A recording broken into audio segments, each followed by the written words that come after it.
Hey there friends, in this video I'm going to show you how you can use Google Gemini to recolorize old black and white photos.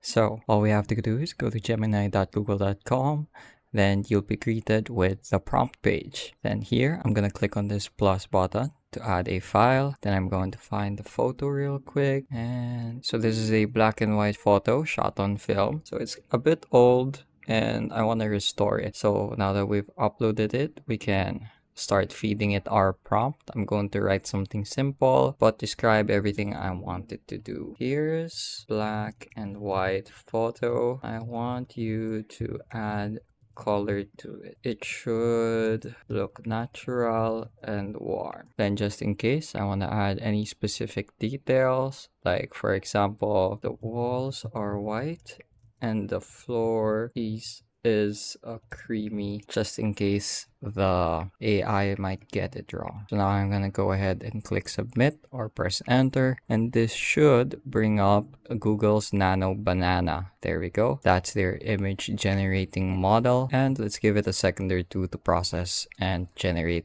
an output. And here's our finished product. Overall, looks really good, pretty much exactly what I had in mind, and this is exactly what the photo look like when I took it. So I have no complaints with this output, so I'm gonna go ahead and click on here to download the photo, and now I can save it for when I make another photo album. So that's how you can use Google Gemini to add color to old vintage photos. I hope you were able to learn something new and something useful, and thank you for watching.